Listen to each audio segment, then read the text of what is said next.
దేవునికి మహిమ కలుగును గాక. ప్రభునందు ప్రియమైన దేవుని వాళ్ళారా, ఈ ఉదయకాల సమయంలో ఆత్మకు అనుదిన ఆహారము అనే ఈ కార్యక్రమంలో భక్తిహీనత తన ఫలాలు, భక్తిహీనుల చరిత్ర గురించి చెప్పుకుంటున్నాము.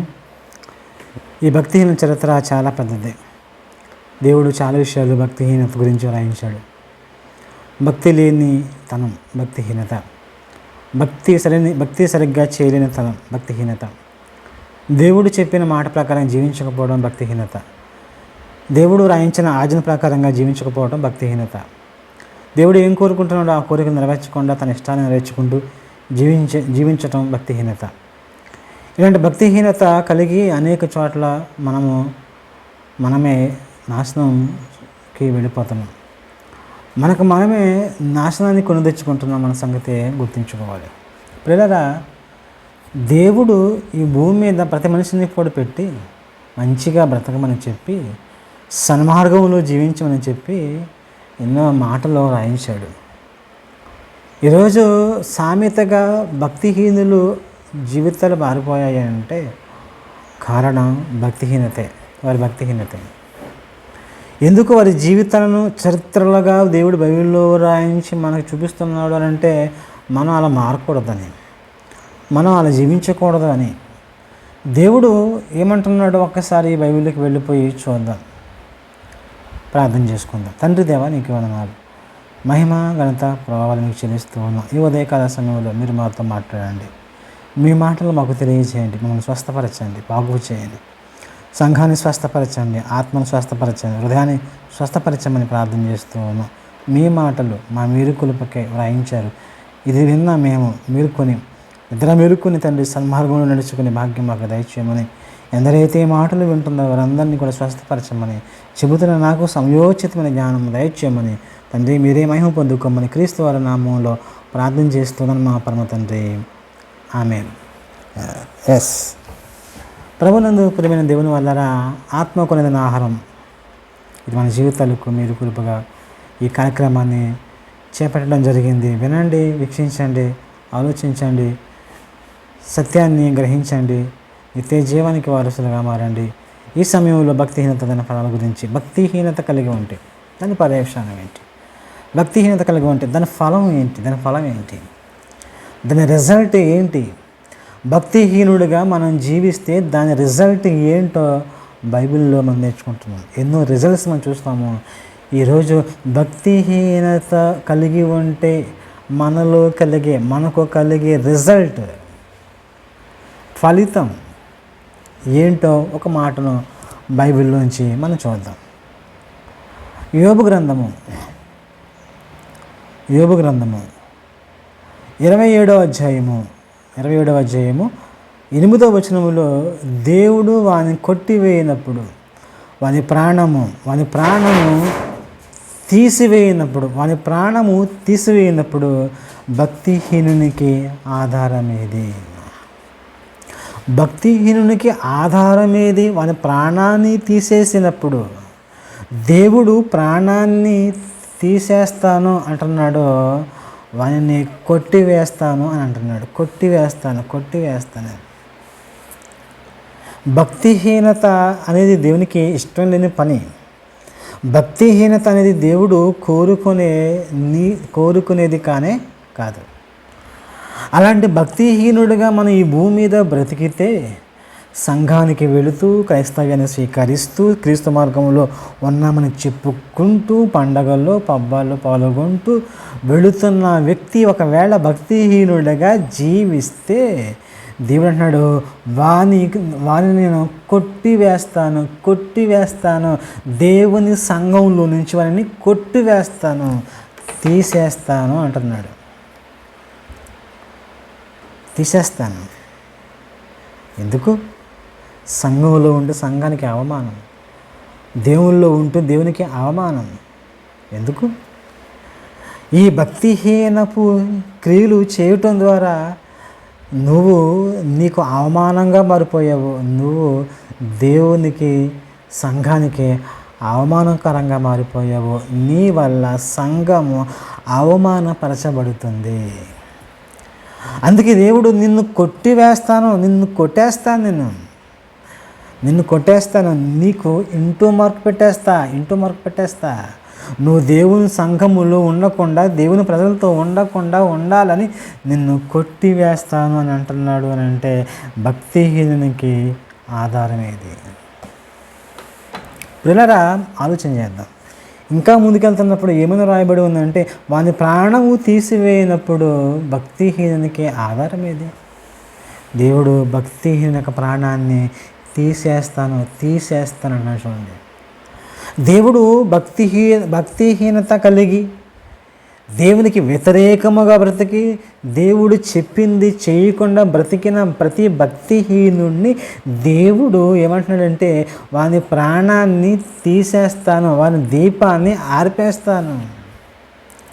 నరుని ఆత్మ యెహోవా పెట్టిన దీపమైతే ఆ దీపాన్ని నేను ఆర్పివేస్తాను.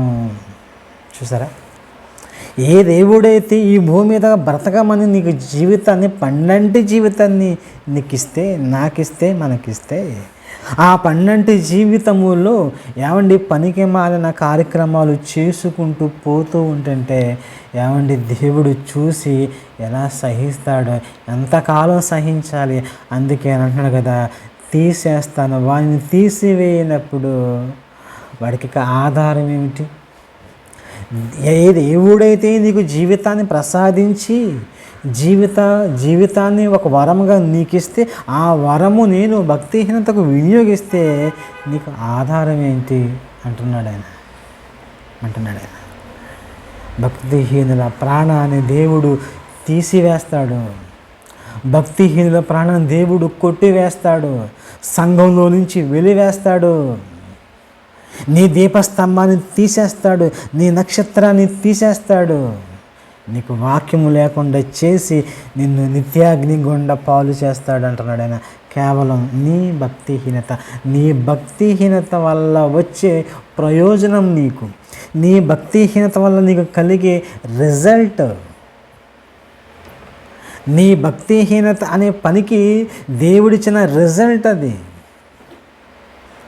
నీ ప్రాణాన్ని తీసివేయటం, నిన్ను కొట్టివేయటం, సంఘములో, సమాజములో, భూమి మీద ఉండకుండా ఆయన నిన్ను కొట్టివేస్తాను, తీసేస్తాను, కొట్టేస్తాడు, తీసేస్తాడు. ఇదిగో ఇప్పుడే గొడ్డలి చెట్టు వేరున పెట్టబడి ఉన్నది, పదును పెట్టబడి ఉన్నది. మారు మనసు పొందితే సరే, లేకపోతే నీ పని అయిపోయినట్టే. ఆయుష్ ఉంది అని అంటే మారు మనసు పొందడానికి, తెలుసా? ఇంకా నువ్వు బ్రతుకుతూ ఉన్నావని అంటే నీ క్రియలు సరి చేసుకోవడానికి ఏం సంగతి తెలుసా? నీ పాపాన్ని కడిగి వేసుకుని నువ్వు ఇంకా నీతిమంతుడిగా మారటానికి దేవుడు నీకు ఇచ్చడం సంగతి తెలుసా? అందుకే ఈ సమయం సంగతి తెలుసా?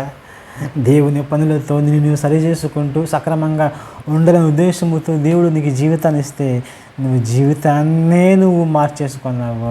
అందుకే దేవుడు నీకు జీవితాన్నే లేకుండా చేయాలని, నీ ప్రాణాన్ని తీసివేయటానికి ఆయన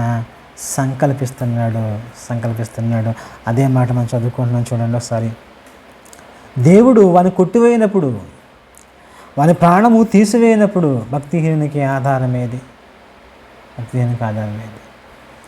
ఏమండి, దేవుడు నువ్వు వెళ్ళు, యుద్ధం చేయి, ఆ పట్టణాన్ని నాశనం చేయి, ఆ రాజును నాశనం చేయి, అందులో ఉన్న వారందరినీ కూడా నువ్వు చంపివేసి నువ్వు రావాలి అని అంటే దేవుని మాట లెక్క చేయకుండా, దేవుని చెప్పిన మాట లెక్క చేయకుండా, దేవుడు చెప్పిన మాటను ఖాతరు చేయకుండా వెళ్ళి యుద్ధము చేసి తనకు నచ్చిన వాటిని తెచ్చుకున్నాడు రాజైన సౌలు. దేవుడు అతన్ని కొట్టివేశాడు. అభిషేకింపబడిన వారిలో తను ఉండకుండా దేవుడు వారిని కొట్టివేశాడు. ఇదిగో అభిషేకమును కొట్టివేసి తీసివేసి ఒక మనిషిగా మాత్రమే ఆయన చేసి ఉన్నాడు. చివరికి తన ప్రాణాన్ని కూడా ఇదిగో సౌలు పోగొట్టుకున్నట్లుగా బైబిల్లో మనకు కనబడుతుంది. కారణం అతని భక్తిహీనత. ఎన్నోసార్లు దావీదుని చంపాలనుకున్నాడు, చంపలేకపోయాడు. ఎన్నోసార్లు లోపల అసూయ పెట్టుకుని, కుళ్ళు పెట్టుకుని, కుతంత్ర పెట్టుకుని అందరూ చూస్తూ ఉండగా నరహత్య చేద్దామని పొంచి ఉన్నాడు, పోయాడు. తన పనికి మాలిన ఆ భక్తిహీనతకు గుర్తుగా దేవుడు అతన్ని సంఘంలో నుంచి, అంటే భక్తుల సంఘంలో నుంచి అతన్ని కొట్టివేసి భక్తిహీనుడిగా దేవుడు అతనికి ముద్ర వేశాడు. ఏమంటే సౌలు తను తాను చంపుకున్నాడన్న సంగతి మీకు తెలుసా? భక్తిహీనులు తమను తాము చంపుకుంటారు, తమను తాము హత్య చేసుకుంటారు, తమ ప్రాణాన్ని బలవంతంగా తీసేసుకుంటారు. కోరికలు తీరలేదని, ఆశలు తీరలేదని, ఏమండి నాకేదో కలగలేదని అసూయతో అక్కసుతో తను చంపుకునే దుస్థితికి భక్తిహీనులు మారిపోతారు. సౌలు అలాగ మారిపోయి చివరికి తను చంపుకొని ఒక నిర్దయుడుగా, ఒక నిస్సహాయ స్థితిలోనికి సౌలు రాజు వెళ్ళిపోయాడు అని అంటే అతని భక్తిహీనతే కారణం. మాటకి దేవుడు చెప్పినట్టుగా చేయలేదు కనుకనే దేవుడు అతన్ని చూసి పశ్చాత్తాపడుతున్నాడు, అతన్ని చూసి బాధపడుతున్నాడు, అతన్ని చూసి ఇదిగో నేను సౌలును రాజుగా నియమించినందుకు నేను ఏడుస్తూ ఉన్నానని చెప్పేసి బైబిల్లో రాయబడి ఉందంటే మీరు నమ్ముతారా? నమ్మాలి. సౌలు రాజు దేవుడు చెప్పినట్టుగా ఏమండి వినలేదు. భక్తిహీనుడు. నరహత్య చేయాలని అసూయతో రగిలిపోయిన వాడు ఏమండి చివరికి ఎవరి చేతిలోని చావటం ఎందుకు అని తను చంపుకున్న భక్తిహీనుడు. బైబిల్ చెప్తుంది దేవుడు వాడిని కొట్టివేయనప్పుడు, వాని ప్రాణము తీసివేయనప్పుడు భక్తిహీనునికి ఆధారమేది? చూస్తారండి, తను చంపుకునే దుస్థితి ఒక సౌలు రాజుకు కలిగింది. కారణం అతని భక్తిహీనత. అంటే భక్తిహీనత దాని పర్యవసానం ఏంటంటే నీ ప్రాణాన్ని నువ్వే తీసుకుంటావు, లేదా నీ ప్రాణాన్ని దేవుడే తీసుకుంటాడు, లేదా నీ ప్రాణాన్ని పగబడైనా సరే తీసుకుంటాడు. నువ్వు భక్తిహీనత వల్ల కలిగి నీకు ఫలం అది ఫ్రూట్ అది స్పిరిచువల్ డిసీజ్. భక్తిహీనత వల్ల కలిగిన లాభం ఏంటంటే ఫ్రూట్ ఏంటంటే నీ ప్రాణాన్ని పోగొట్టుకుంటావు. అది నువ్వైనా పోగొట్టుకుంటావు, శత్రువైన నిన్ను పోగొడతాడు, లేదంటే దేవుడైన నీ ప్రాణాన్ని ఆర్పివేస్తాడు. భక్తిహీనుల దీపము ఆర్పివేయుట అనే మాట బైబిల్లో కనబడుతుంది. అంటే ఖచ్చితంగా దేవుడు ఏదో ఒక దినమున భక్తిహీనుల దీపాన్ని ప్రాణమైన ఆత్మను దేవుడు ఆర్పివేస్తాడని సంగతి గుర్తించి భయం కలిగి బతుకుతాం, మెలకువ కలిగి బతుకుతాం. ఎందుకు ఈ జీవితం దేవునికి ఎందుకు ఇచ్చాడు? ఈ జీవితానికి ఎందుకు దేవుడు ఇచ్చాడు? నీకు క్రీస్తు నీ కోసం ప్రాణం పెట్టి నీకు మరలా ఈ పునరుద్ధాన జీవితం నీకు ఎందుకు ఇచ్చాడో అర్థమవుతుందా? అర్థం చేసుకుంటావా? అర్థం చేసుకుంటావా? అది నీకే ప్రమాదం. దేవుడి మాటలు నీకు చెప్పిస్తున్నాడు. ఎందుకు చెప్పిస్తున్నాడు? ఎందుకు? భక్తిహీనుడికి ఆధారం ఏమి ఉండదు. భక్తులకు ఆధారము దేవుడైతే భక్తిహీనులకు ఆధారం ఏముంది? మనుషుల మాయ చేసేవాళ్ళు. ధనమా విడిచి వెళ్ళిపోయేది, అధికారమా కొద్ది కాలమే, పేరా అది కొద్ది కాలమే. నీకు ఆధారము లేదు. నీ ప్రాణాన్ని దక్కించుకోవటానికి ఆధారం ఏదయ్యా? నీకు భక్తే లేదు కదయ్యా. నీకు భక్తి ఉన్నట్లయితే నీ ప్రాణాన్ని దేవుడే కాపాడి నువ్వు చనిపోయినా మరలా నేను లేపి తన జీవ మార్గములో నేను ఉంచుకుంటాడు కదా, నిత్య జీవానికి మరలా ప్రసాదిస్తాడు కదా. నువ్వు భక్తుడిగా ఉండి చనిపోతే ఆలోచన చేసుకోండి. ప్రియమైన దేవుని వల్లరా దేవుడు నీకు చెప్పిస్తున్నమాట, భక్తిహీనత వల్ల నీకు ప్రాణాపాయం ఉంది. భక్తిహీనత వల్ల నీ ప్రాణాపాయం ఎవరి వల్ల కాదు, నీ వల్ల నీకేముంది. నీ వల్ల నీ ప్రాణానికి ముప్పు శత్రువు వల్ల ఉంది. చివరికి నీ ప్రాణానికి పెనుముప్పు దేవుడే అయి ఉన్నాడు సంగతి గుర్తించండి, మేలుకొనండి.